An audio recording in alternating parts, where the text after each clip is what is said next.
explore the stories, insights, and transformations of people who are creating meaningful impact in the world.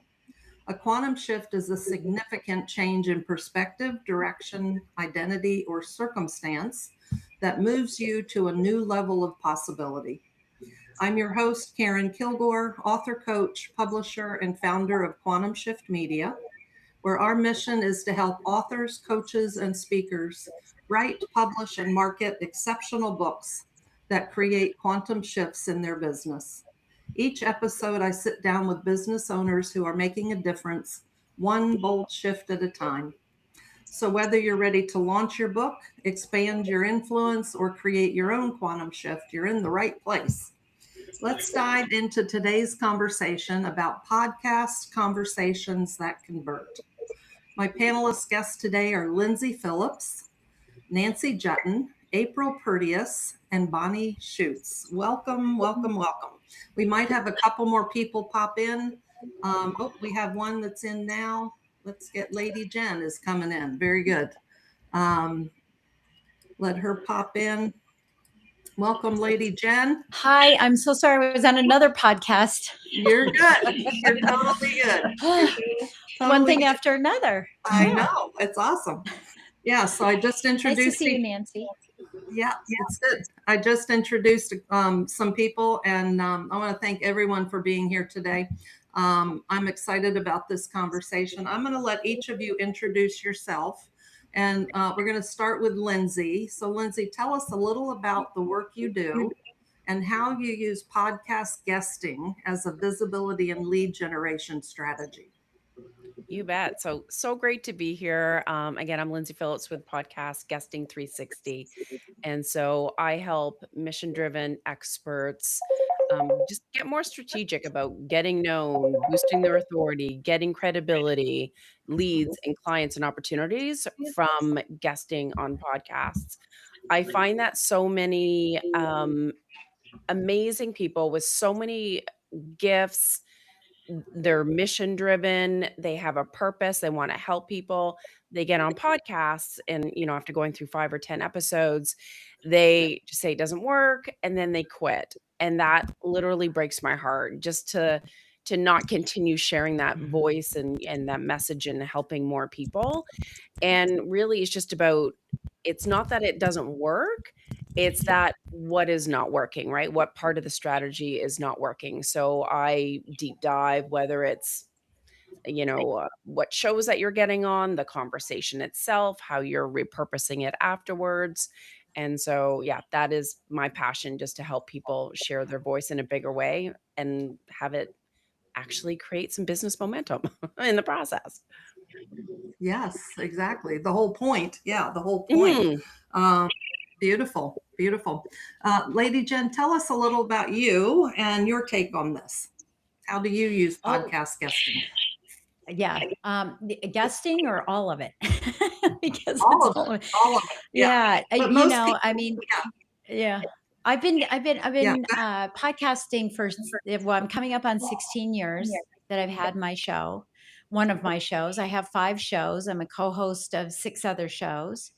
And, so obviously I guest and host all the time. So I have lots and lots of, decisions, I guess I should say, decisions or opinions on all pieces of this, having done this for as long as I have.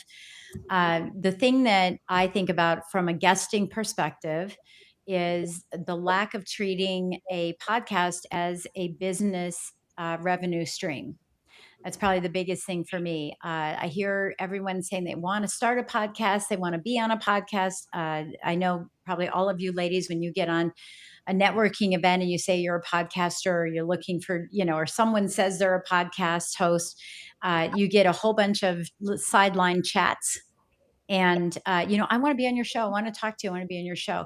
And the problem is there's no discernment. And I'm a leadership discernment expert. That's what I love talking about. There's no discernment about the podcast. It's random topics on random shows with random hosts who have random businesses. And then we wonder, and statistically, there's 4.5 million podcasts currently indexed, and 50% of them have less than 27 downloads per show in the first 7 days. So all of this energy, time is being dedicated to something that you're just winging. And there's a strategy for before, during, and after this gold rush that we're in of podcasting right now. So that's how I feel about it. I told you, Karen, I might be the disruptor, You're but good. No, yeah, that's no, that's how, I mean, really, that's how I feel about it is do it, but do it properly or don't do it at all. yeah, yeah. Beautiful, beautiful. Nancy, let's hear from you. Tell us about you and your perspective here. Well, I come to this work from having been a publicist for many years, standing behind powerful people who wanted to be seen, heard, and celebrated in the media. So, from the standpoint of being a podcast guest, I would just like to say that we all do ourselves a great favor when we first listen or watch the show we want to be a guest on, so that we can suggest why we can add value to that show. I think one of the biggest mistakes people make is saying that the friend of theirs just started a podcast, and all of a sudden you get a flurry of people saying, I'd love to be a guest on your show. And then when you ask the question, just curious, which show did you watch and what caused you to want to pitch me today? They say, oh, I haven't watched. I just want to be on your show. And if I could have everyone who's watching decide not to do that anymore, I think I would have done a tremendous public service. I have been podcast guesting since 2020 when the sidewalks rolled up during COVID. And just the last 2 weeks, I debuted my own new podcast called Your Next Magnificent Chapter with Nancy Juddin. Very excited about it. So I have perspectives to share about guesting and how it can pay off. And I also have ideas around building a business around my new podcast. And that is exactly what I intend to do with it. So looking forward to bringing the value for you today. That's awesome. Awesome. Awesome. April, let's hear from you. Well, first of all, I would just also say ditto to everything that has been shared so far. And I'll try to add something different. First of all, I've been podcasting. I've had my show for a little over 5 years now. And during most of that time, I've also been out there guesting. One of the beautiful things that I love about podcasting that I think people don't think about when even just considering if they would ever even have their own show is the ability, well, I mean, this podcast right now is a perfect example, the ability to connect and network with other podcasters. So becoming a podcast host has tremendous advantages for building your business, like Nancy just talked about, for giving you massive visibility, which is something I help my clients do, like really look at media opportunities, which podcasting is a media platform to, really reach people that don't know you exist yet. So whether you're a guest or a host, you can do that. But when you're a host, you get to network with other hosts. You get to go on shows. You have people on shows on your show, and it gives you a tremendous ability to go and do other work together. Lindsay and I have become really good friends because we were first on each other's show. And then, she invited me to come do a summit. I've invited her to teach in my community. Lindsay invited me and introduced me to Karen. Yeah. And also, I think she invited me and introduced me to Nancy. So these are little tentacles that you can start to develop even as a guest, certainly as a host, but even as a guest, because as you come into guesting, you can develop those relationships with the host. Even if you don't have your own show, you can start to think strategically about, they've just done me a solid by giving me their audience and their platform for the last 30 minutes or the last hour that is going to be indexed somewhere and live permanently. How could I repay that favor? How could I be reciprocal in my response? Is there a way that I could bring that host into my community, or offer up connections that I have? So just starting to build relationships and think strategically about the power of these shows, but also the power of those hosts is something that I would kind of sprinkle into the conversation today. Yeah, I love your comment about reciprocity. I always, I as a principal, always give first and have people on and invite them and then see what happens. And it's open-handed, but the reciprocity is really big. April, tell us a little bit about what you do. Yes, I am a storytelling coach. So, podcasting is a huge place to go and practice your storytelling. I do train and help people, with their speaking abilities, with their telling their story, and just getting more visible in general. So, obviously, podcasting has a huge lane that we play in. I also help people with keynote talks and writing in their books and preparing to be published and things of that nature. But at the center, really, of everything that I do, it's centered around storytelling. So that's another reason why I love podcasting so much. True story. The reason I started my podcast 5 years ago, even though I knew the advantage of having a show and I knew all the things that it would do for me as a host that I just mentioned, but the real reason that I started my podcast was selfishly. I am always trying to practice my own storytelling, and I want always to be a better storyteller because it's what I teach and who I am.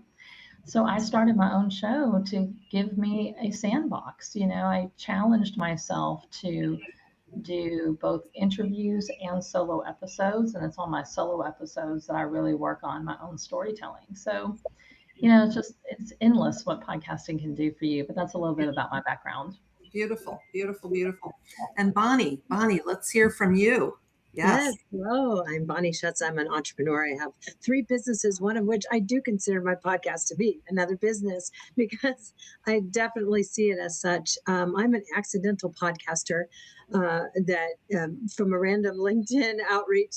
You have a great presence. You should speak more. You should do this. I didn't necessarily want to become a speaker, but I found new passions in this, and I can represent the virginal podcaster, I guess you would say, as I'm on my 2nd season, so 2 years, but it has made a quantum shift in my life for sure, because it was the thing I didn't know I needed for so many reasons. It wasn't just to gain leads and for my businesses, but it was what I needed as a person, because I wasn't so much loving all the online networking events as much as I enjoy the one-on-ones, which is really where I shine, I believe, in building relationships and establishing my expertise and all the things. So it has definitely made a difference in my life and had me jump into the 3rd business because of the podcast, and the people I was supporting as my guests became ideal clients for this new endeavor that I started called Preferred Service Pros.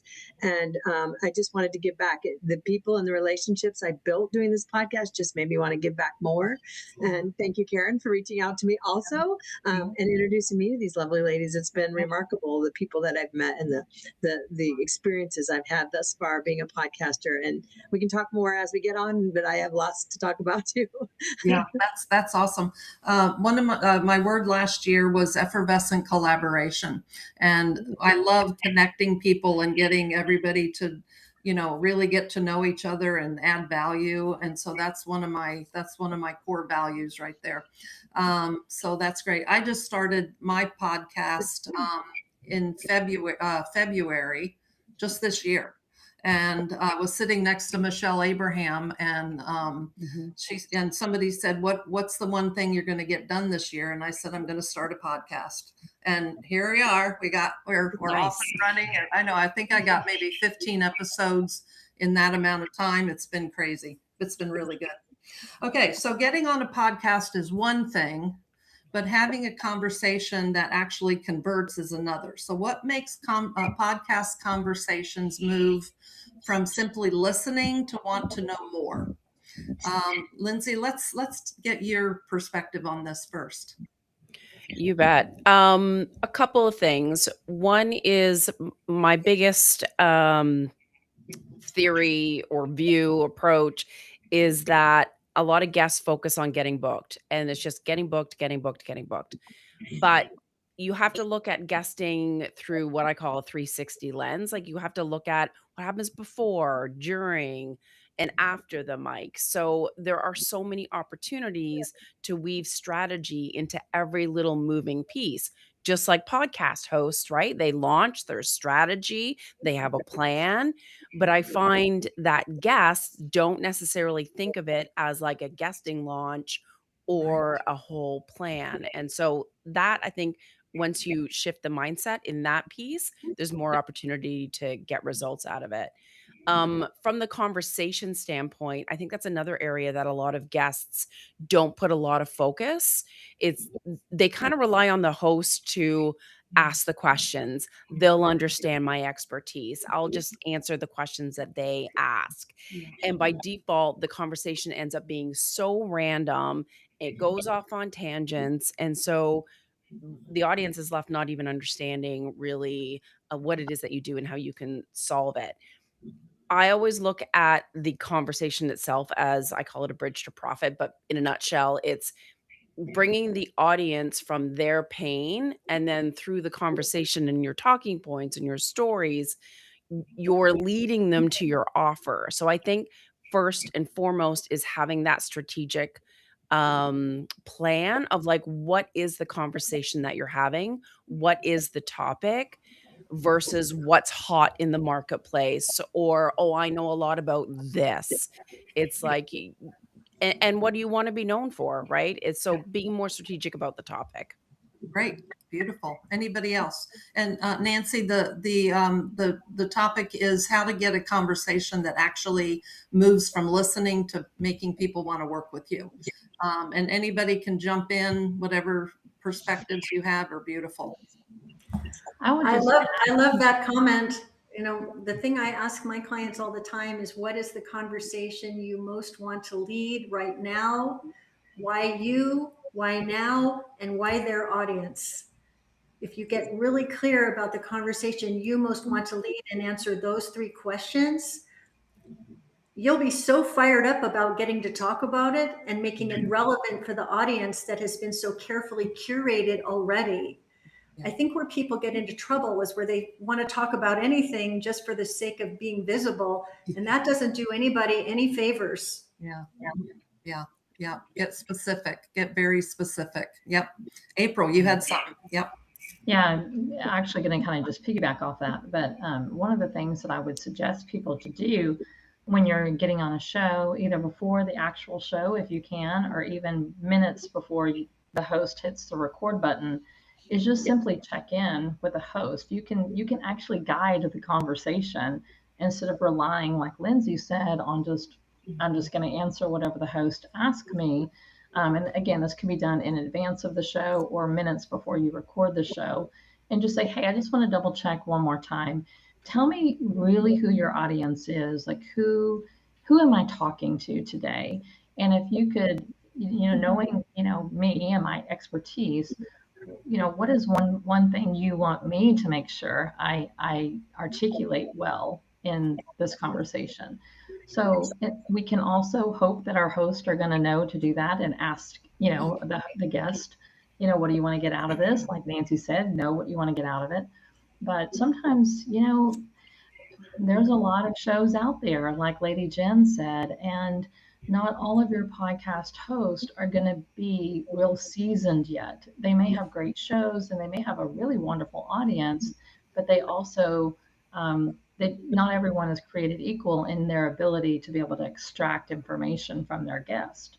So you have to really think about it as, how can we co-create this together? And having that conversation before the show starts or before you record gets both of you on the same page. So if the host isn't coming forward with that initially, say, oh, I have a question before we start, and you initiate that. And it just, every time I do that when I'm on a show, and if a host doesn't kind of, share that with me in advance, even though I've done my research, even though I've listened to the show, I want them to know I'm asking that question. And I ask them, let me be really clear about who your audience is, because I want to make sure I serve that audience. And you get that information down. And again, you work on keeping that in the forefront of your answers and the way that you facilitate or, follow along with the conversation. It's going to be a good one. That's good. And all this leads in, this, my third question was how to position your message, your expertise, and your offer to make the most of the opportunity. And that's exactly what we're talking about. So any other perspectives or viewpoints or Words, yes. Lady Jen. Yeah. So I'll echo what everyone has said. Obviously, it sounds like we're all right on the same page. Pre-interviewing is a mandate for me. I pre-interview all my guests. And when I'm on a show, I pre-interview. If they won't let me, and I've had people say, I don't do pre-interviews because I want to keep the curiosity there. That's not the intent of the pre-interview, right? The pre-interview is to establish the structure so that we're both on the same page. It's not to tell your story and give your wisdom and tell them your 5 steps to something. So pre-interviews are mandated for me. I won't go on a show, and I would suggest that guests start taking that position. If your host isn't asking, you ask. Also, staying in the conversation. A podcast is simply a hinge that opens a door of opportunity, and you need to walk through that door. It's no different than going to a networking event. It's the hinge that opens the door to meeting people and discerning which people would be great partners, who would be a possible great client for you. So that's exactly what networking is. And that's exactly what podcasting is. It's not a one and done. It's not show up, throw up, and hope up, right? It's definitely not that. That's my favorite thing about saying about it. The second thing that I want to say is the goal on a podcast is to be memorable, right? You don't want a listener to say, well, she knows a lot or he knows a lot. Well, they're smart. They sure know a lot, right? They have a lot of awards. They have a lot of accolades. You want to be memorable, and you're memorable by the engagement that you have in it. Take over for the host if you need to. And I'm not saying take over the host, but help the host. Yeah. Enhance, make sure you have engaging answers to the questions, not simple yes, no's and one-liners. Having sound bites are fantastic because those are memorable and shareable for everybody. And a lot of times hosts will say, can I write that down? Can I use that? Yeah, you can use it. That's what we're here for, right? The stories are incredibly important. And they're important that the story aligns with the topic. I've heard people tell a story about cookies and then the topic is about oranges, and it's not making any sense, right? As a guest, you are the guest. Be the best guest. You're the prize. You're my highlight reel. So give me some highlights so I can expand you, so I can share you and help you get that expansion so that I don't look like I'm bringing on the wrong kind of people. You are the prize. So act like it, be like that, step up to that plate and be the best guest you can be. Beautiful. Anybody else? This is good. Great. Okay. So once the interview's over, how can you turn that conversation into authority building content? What's the best ways to repurpose and on, reels, blogs, snippets, like Lady Jen just said, what impact can you make? What other marketing assets? Perspectives on that. Lindsay is the king and the queen and the jester in this department, so I want to defer to her. Lindsay, beautiful. Let's hear from you. I remember there was a social media post that I had, and someone commented and said it was about repurposing.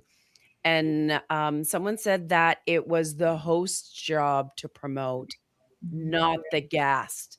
And I was like, I had a visceral response to that. I'm like, mm-mm. Oh my gosh. If you're not watching, all of us just shook our heads no. Yeah, seriously. No, that is Responsibility. yeah. I know. I mean, first of all, it's like it's not a transaction, right? You have a relationship with the host. I could easily riff on that.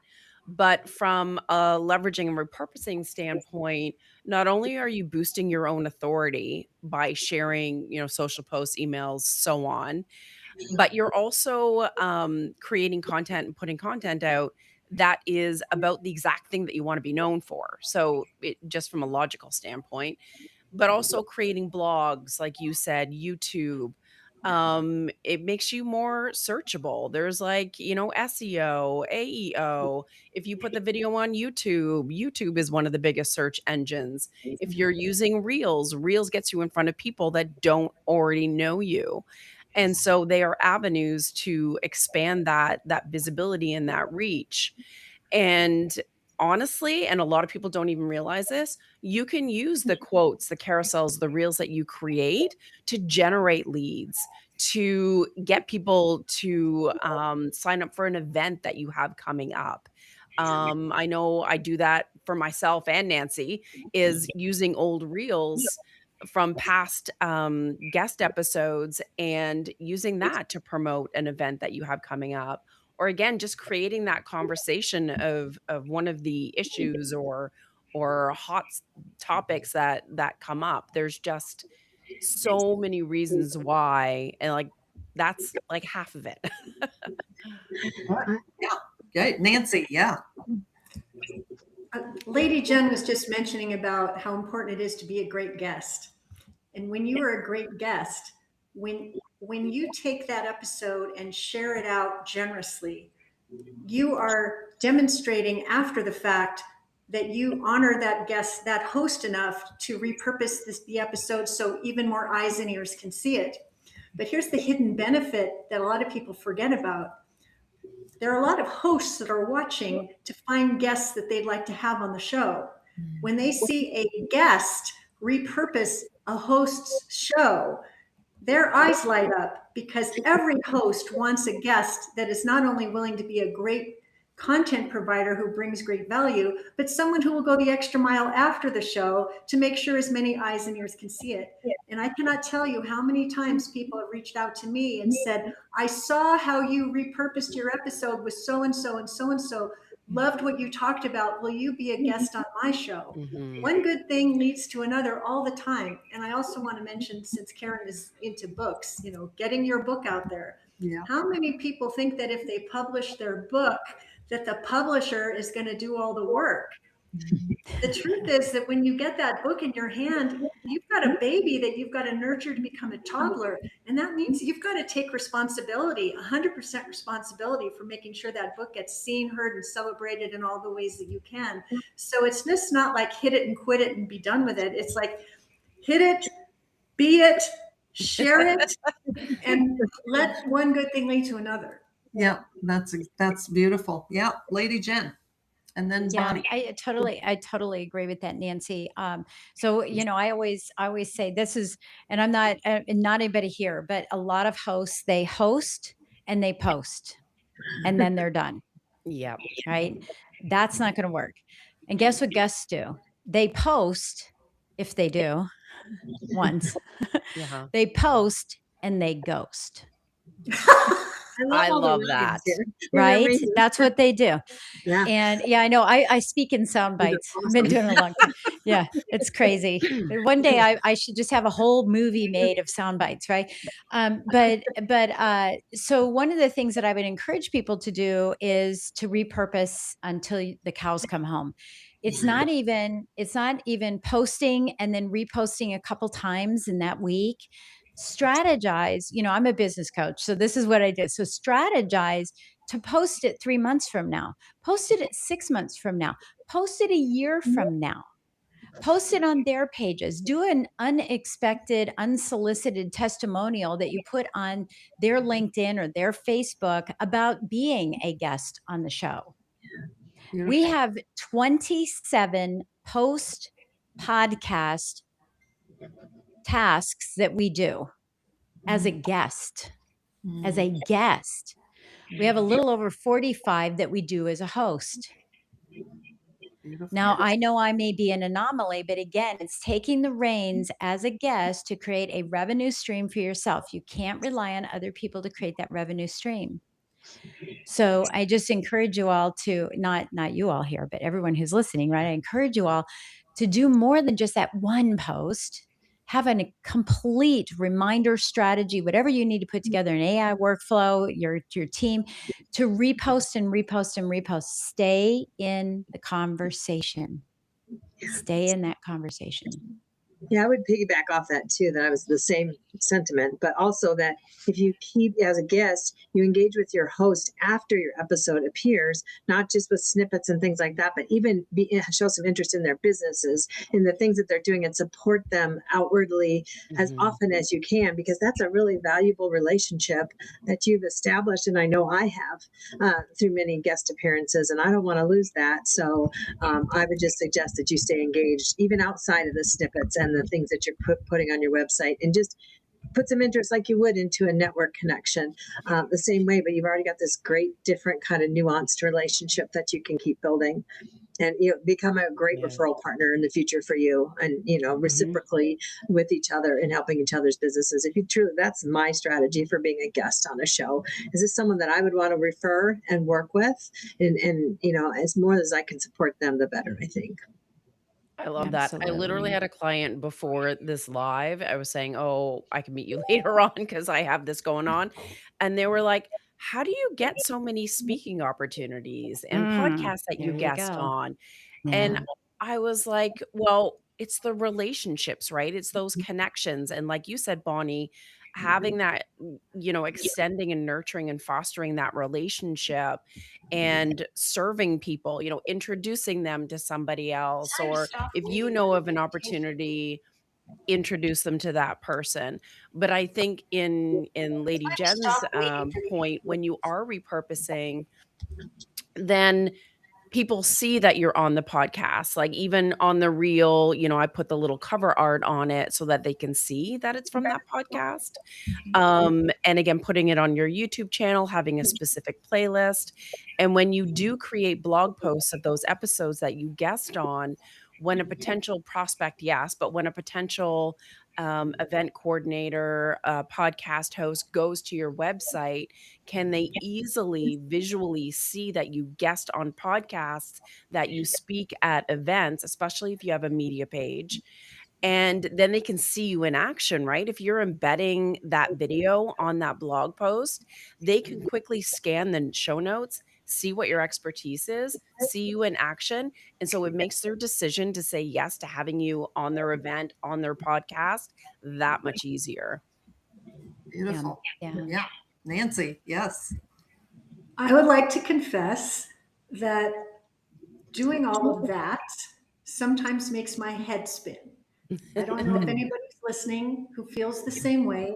And I would like to just point out that just because it makes your head spin doesn't mean that someone else doesn't exist in the world who's brilliant at that, who will gladly do it in a world-class way that will make your life so much easier. So this is just a Absolutely. shameless plug that if your Oh, I head is don't do it, Nancy. I don't do those Yeah, 22 if and you're 45 things. I love that. Yeah, if your head is spinning and you can't even tolerate doing any of that, well, Lindsay Phillips has got a whole team of people that do repurposing in a world-class way. And here's the part about it that I love so much. You know how you, the business owner, are thinking, if there's one more thing on my plate, I'm going to like head explode. She submits the things that she has created, the reels, the carousels, the posts, the blah, blah, blah, whatever it is. I can't even think of one time when I've had to say, you didn't get that right, fix that. It's 100% right all of the time. And so if you need a resource, like her team is amazing. I just wanted to point that out. I love She's that. awesome. I love that. I love that. And Oh, yeah, go ahead. No, Lady Jen, go ahead. Yeah. I was just going to say, we're talking about the assets from the podcast, and a few of us have mentioned in different places, about the relationship. And that's when I say stay in the conversation. It's about the relationship. That oh gosh, it's from what's his name? Oh gosh, anyway. It's a movie. It's an old movie, and I can't. Shakespeare. A rose by any other name is still a rose, right? We cannot. One of the criteria for me is I don't make a decision about being on a podcast purely by the album cover, because I know that every podcast host that's out there has a business. That's why they're hosting. Now there are exceptions where some people are just having fun, and we all have fun on them anyway, but it's the person behind the album cover that is what we want to be looking at. Each one of my podcasts generates over 6 figures every single year, not because of sponsors, not because of paying, people be paying to be on my show. None of that. It's all the relationship. So as we're talking about the post production, it goes well beyond the asset and goes to the depth of the relationship and what we're doing with the relationship. So those 45 strategies are not just tactical, they're also practical to create relationships, right, with people.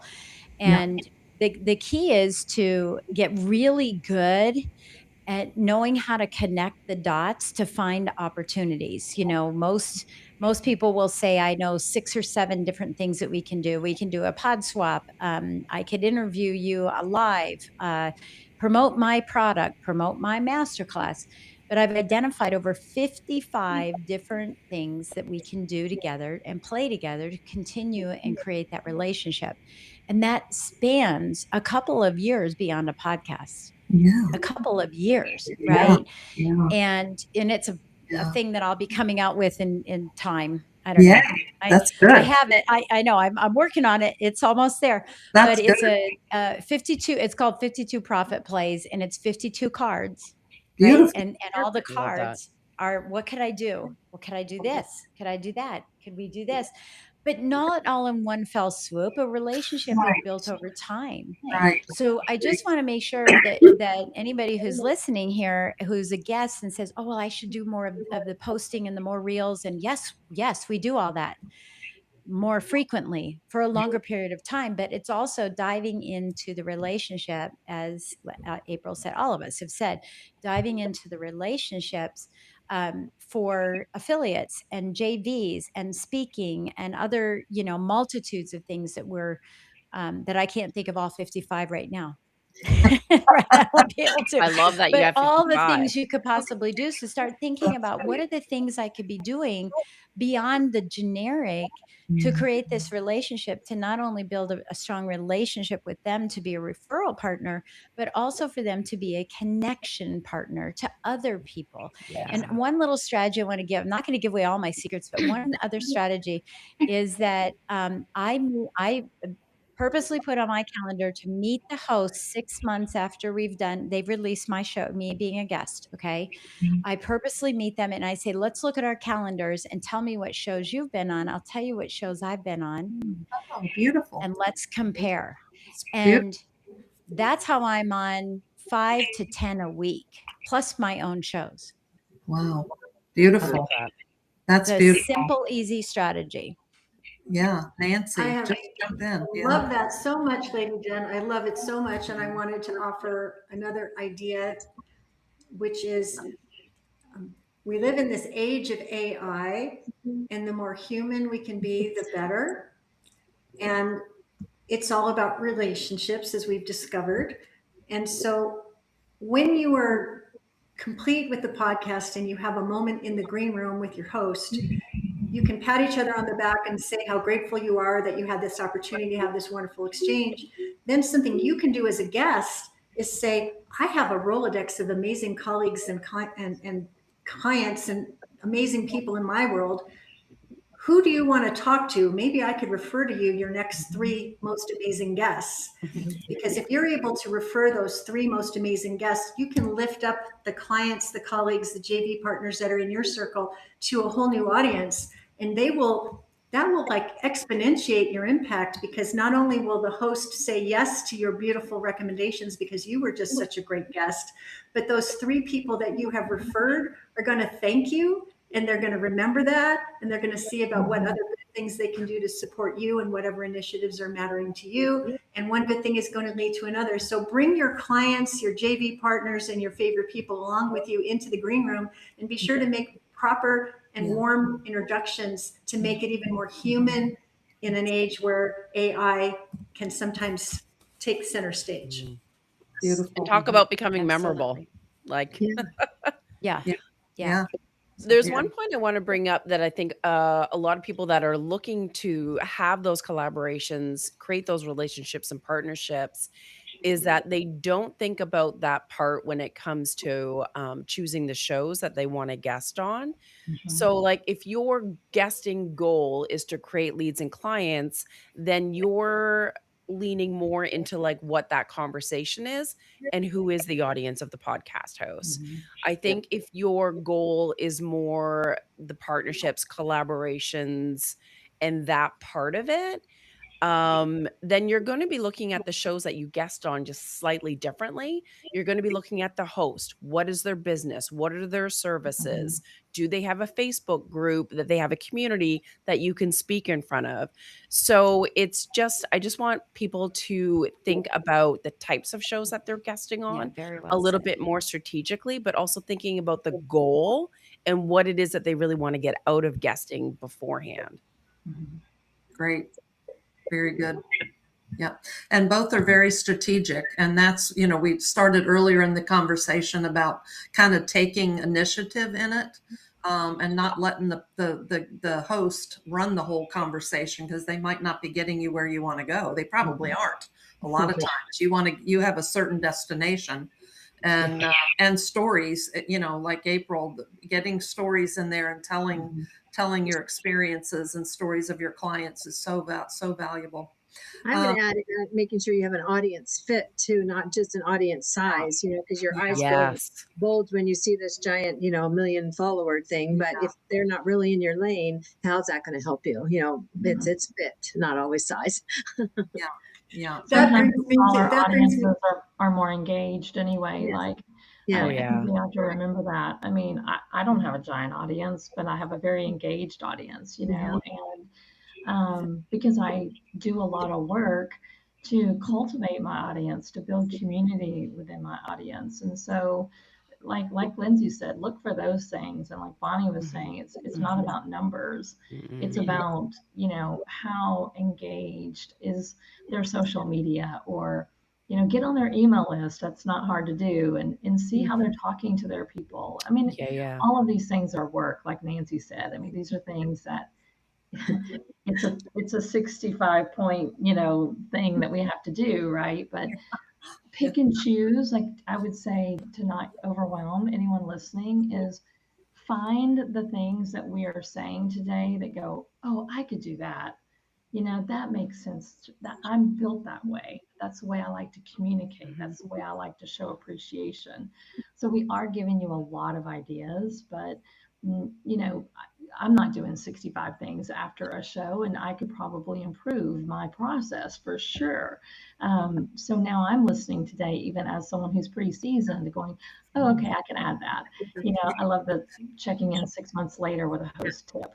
You know, I'm not doing that. So I'm going to take that from Lady Jen today. Awesome. I love it. But, you know, but whatever we'll all get better. Yeah, we all get better. I wanted to share a funny story that might be kind of memorable.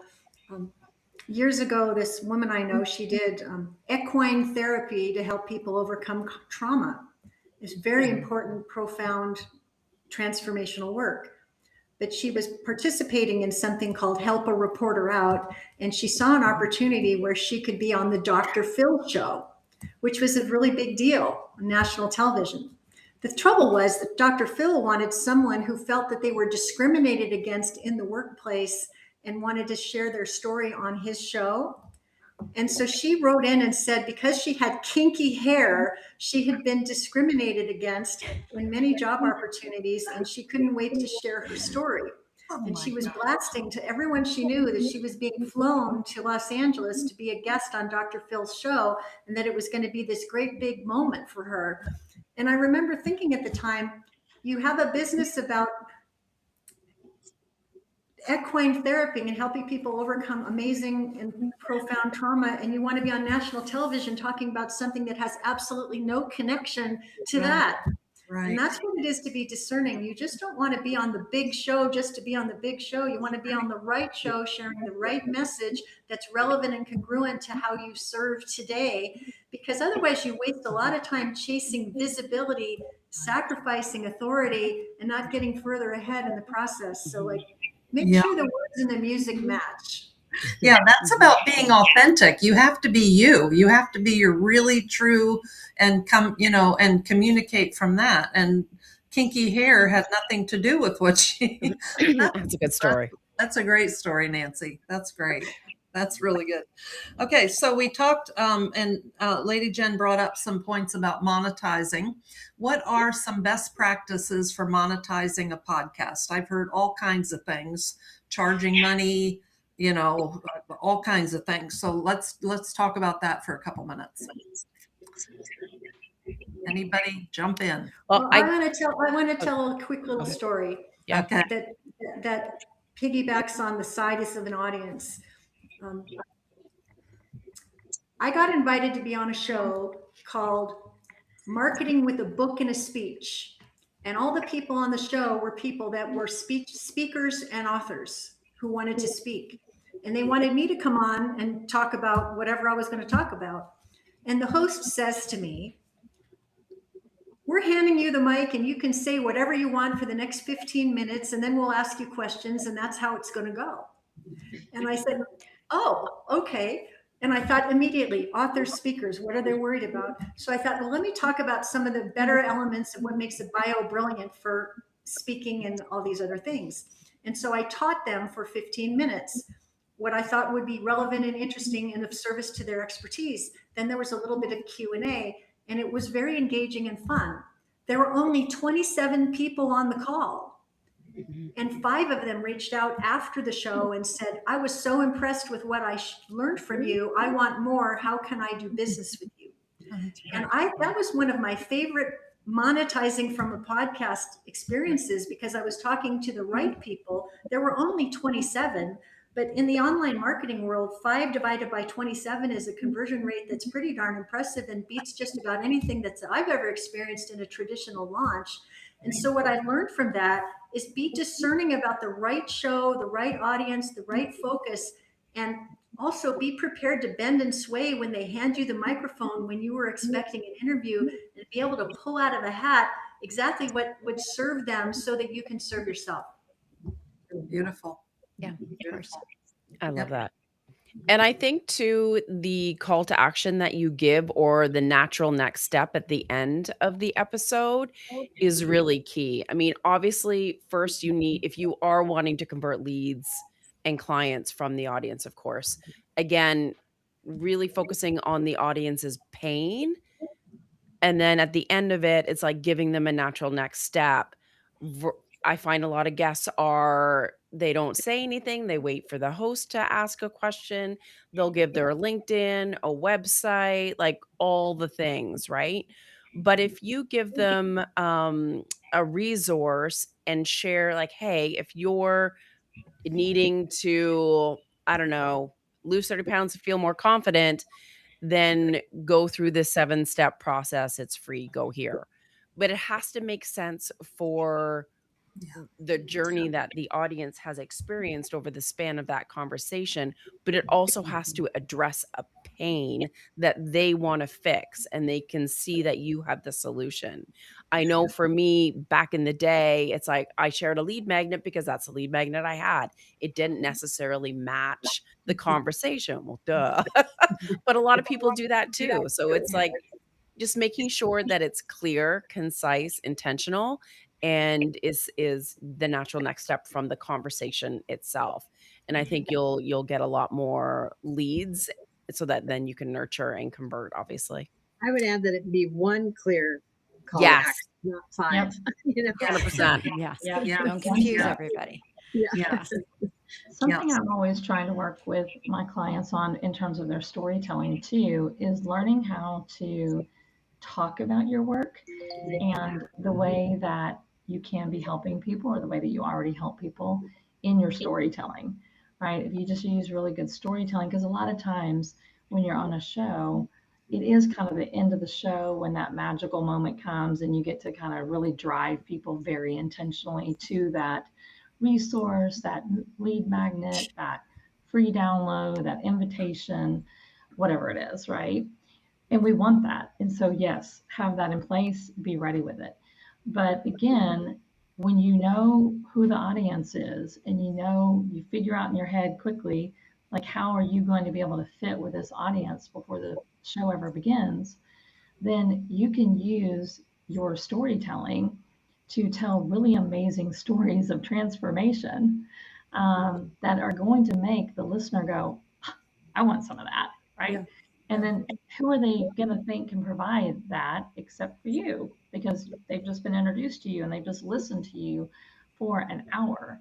And that's just such a gift too, like to really think about the intimacy that podcasts offer us as host and as guest, is that someone is listening to us in their ear, in their car, while they're doing laundry or doing the dishes, or while they're out for a walk, or maybe just being very intentional and like sitting and watching a YouTube video. They're listening to you. It's one of the most intimate things that we can ask, people to do, is listen to us. And they have just listened to you. And so rather than making them wait until the end of the show, sprinkle that stuff in, not as in, oh, let me tell you what I want to invite you to, but weave it into your storytelling. Beautiful. I love that. Yep. And I think when you tell those stories, like it doesn't have to sound like a testimonial. It doesn't have to sound like a It's not case study. Like, salesy, it's not anything. yeah, and obviously you have the gifts and the skills to do that far better than I. But I think too, those stories, and they don't have to be long, help the audience picture what it's like to work with you. Yeah. But I find that a lot of guests, or a lot of women, a lot of experts, will breeze past the part about what they did to make that transformation, because they're like, oh, I just do this, I just do that. Like they'll share the before and they share the after, but they kind of miss the part of like, what was your special sauce that created that transformation? What steps did you put them through? What exercise, what tool, what thing, like whatever. I think it's important to put that in so that the audience can picture what it's like to work with you. Beautiful. Other monetization suggestions, ideas. Well, Lady Jen, you have 55, so you definitely need to share some here. Give it two. Not to put you on the spot. I know. but- I'm just a little hesitant because I mean, there's so many little secrets and stuff. Yeah, as a guest, right? Only as a guest. So I got to stay in that lane for just a moment, just as a guest for monetization. Okay, so one of the things that I do also do is I invite my hosts to experience my anything, my masterclass, my step in and be a fly in a coaching session, a virtual workshop. Invite them to experience how I work so that it improves the level of edification and referral opportunities for me. And I invite them to come into one free. Okay, one free. And because this is a longer play, right? Because now they go, oh, I've even experienced what she's done, and you've got to be there, right? So yes, you're getting referrals, and you got to track this like nobody's business. And I've got a great tracking way too. But then I invite them at 50% off of my coaching to experience my coaching. Okay. And I ask them to do the same for me. Mm. And it's not a barter. It's not a barter, because if my one of my programs is $7,500, so I offer it at $3,500, and they have a program at $10,000, they offer it to me at $5,000. And if it's something I need, I want to take advantage of it. If it's not something it's something I don't need specifically, but I still want to experience them, then I say, what else do you got? Do you have a master class? Do you have a group coaching that I could just be a fly on the wall and experience? And what do you think I'm doing with that? The next time I'm in that coaching, right? I'm like, hey, I sat in there and I really love what you're doing. I'm wondering, do you ever have guest speakers in your coaching calls? Because I'd love to come in and share something and offer a smaller something, a masterclass, and anybody that goes to masterclass will affiliate on the backside when they purchase, right? Does that make sense? I know I'm going in circles because I've got 100 different things I could do, but that, just offering my host to participate in something you're doing complimentary or at a substantially reduced amount. It could be 30% off or 70% off. I don't care what you say, for $1,000. And I'll tell you what, this is funny. My husband and I wanted to go away for a weekend one time to Paris. We live in Washington, D.C., so going to Paris is like a normal thing here. But we wanted to go to Paris one weekend, and I'm like, I don't know. I don't know. He goes, call some people. I go, okay. So I started calling all my partners and saying, hey, I just want to take this opportunity. I didn't tell them why. I just want to take this opportunity to invite you to participate in one of, in 3 months of my coaching at $500. Something you'd be interested in doing so that you can learn exactly how I do things so that you can share with people. And I invite you to invite me into yours as well. Oh my God, for $500, because they already know me, right? So $500, heck yeah. So I think I made like 17 phone calls and I converted 9 people and we went to Paris. Nice. Wow. That's great. That's It's great. the ... method, right? It It's like is. we know, just don't go on a show and be on a show. Just don't Yeah. post and Yeah, post. yeah. Just don't Right. It's ... Now what? Then what? Right. Next. Right. What else could we do? How could we play? What could we do? Thanks I for love opening my mind to how a guest can actually ask a host something Yeah. like that. Like I never Yeah. thought of that actually, honestly, of being when I'm guesting to do that. So thank you so much.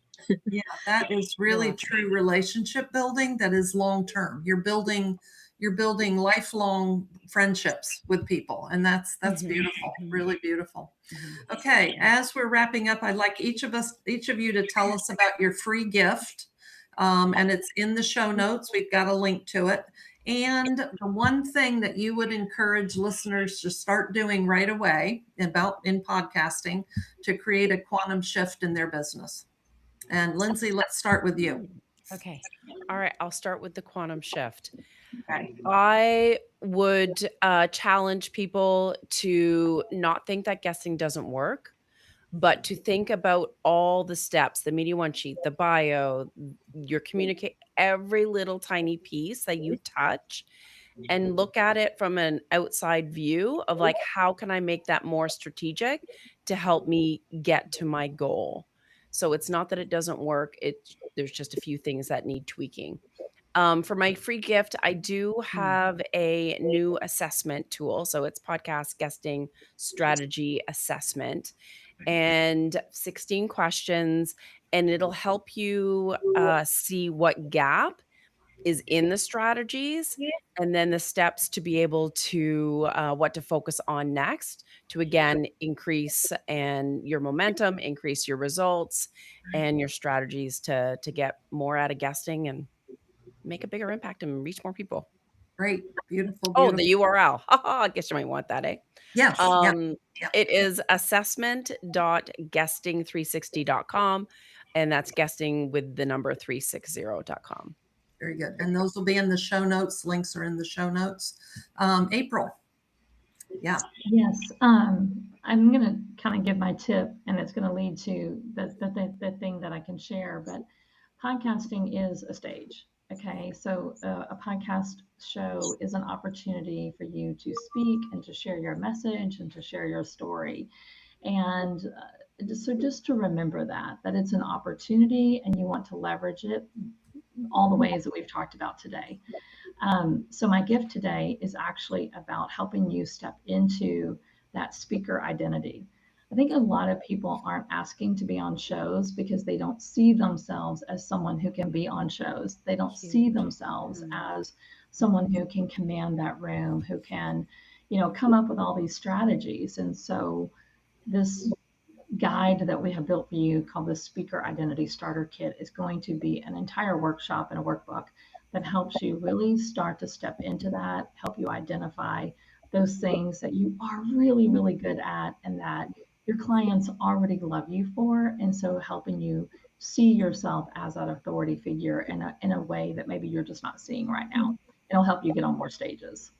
Beautiful. And that is at lightbeamers.com/identity. Very good. Beautiful. Beautiful. And I know you need to jump if you need to go. That's Yes. great. Thank you for being here, April. That's been wonderful. Good to see you again, April. Lady Jen, let's hear your lead Okay. magnet, your gift, what you want to offer. Okay. So so we'll talk about the I guess the lead magnet. Yeah. And that is a ticket to my Podcast Profits Masterclass, right? Podcast Guest Profits Masterclass. You simply go to podguestmasterclass.com and you can register there. There is a small nominal fee. I'm going to let everybody know it's $27, and all of those proceeds are donated to the Boulder Crest Foundation for PTSD for veterans. Everything that I do has a component of charity. So the skin in the game is just donating and helping veterans. So that's what that's about. The podcast guest class masterclass is sharing the before, during, and after, and some of the strategies and tips and techniques and statistics that are out there, so that you know what you're up against to make a discerning that doesn't surround a discerning decision, just to make a decision as to whether or not this is a path you want to go on, because podcasting is a revenue stream. It's not a fun thing that you just do in your business to have in your business. It is a revenue generating stream. And if you play it right, you will make revenue from it. So that's that. For the quantum, I'm not sure this is a quantum. I have a lot of ideas, but in the absence of having reels or raw footage from all of the shows, which I offer raw footage to all of my guests. And by the way, that's a monetization as well for people who want raw footage. But in the absence of having a lot of raw footage for you to make, to have reels to be sharing out in the marketplace, I encourage you to make your own podcast speaker reel. This is not a speaker reel. It's not a minute, etc. This is a little 30-second reel that you make that shows you being on podcast, even if it's with your aunt and uncle, and it looks like you're on a podcast and you're saying a sound bite.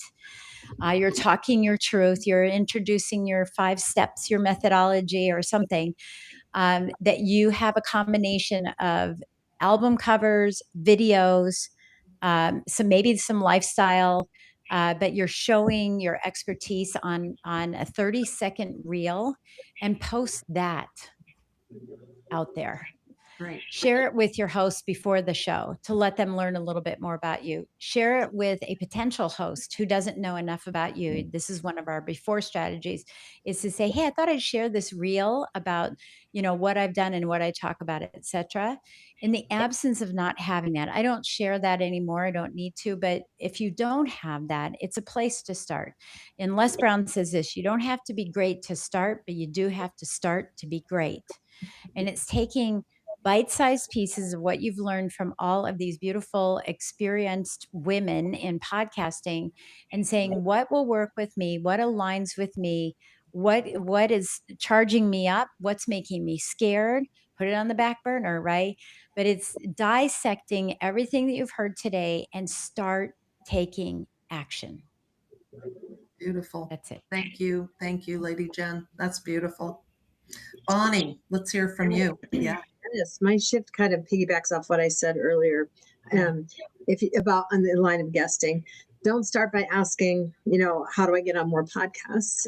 Ask which podcast keeps me in front of the right people. So I'll reiterate that. So if you're fortunate enough to sit on both sides of the microphone, like myself, podcasting is a long game authority and a relationship strategy, as we've all spoke about. Not every valuable outcome shows up as an episode aired, client signed. So you got to be ready to know that. But consistency, repurposing, relationship building is where the leverage lies. And my offer today is the delegation roadmap. As we mentioned, delegating to a fabulous team like Lindsay's, there's always somebody out there that can do this for you. And the roadmap will help you figure out where you need to be to get to that next level of delegating and outsourcing things in your business to help your podcast flow and do what it's meant to do. Beautiful, beautiful, beautiful. Nancy. Well, I've got a sassy, provocative gift for you. It's a report of the 10 things you can do as a guest to make sure you're never invited back. And it's a cheeky, amusing report that will open your eyes to the crazy random things that people do that don't do them any favors. I hope you will run and not walk to the show notes to get that free gift, and tune in to additional value I have to bring your way. And in terms of making a quantum shift, I think that there are so many people that are at a place of recalibration, reinvention, um, right sizing. There's a lot of things going on in the world today. The kaleidoscope is turning a quarter turn and you see a whole new view. When you do that, be clear about the conversation you most want to lead and the flag that you want to carry so that you can get to speak about it on as many podcasts that are right for you as possible, because you can affect a powerful shift in the world by sharing the conversation that only you can bring. I hope you're inspired to do that. Thanks so much. Thank you, Nancy. That's great. Thank you all. That, I mean, the gifts are so valuable. And yes, run, don't walk. And I'll put the link to the show notes in the below, and you can get all these amazing gifts. I hope this conversation sparks something within you, a reminder that your story, your voice, and your purpose have the power to shift not only your life, but the world around you. If you're ready to unlock your potential and share your message in a bigger way, I invite you to connect with me at quantumshiftmedia.com. Together, we'll impact we'll transform your story into impact, income, and inspiration for others. Until next time, keep creating, keep rising, and remember, every moment is an opportunity to make your own quantum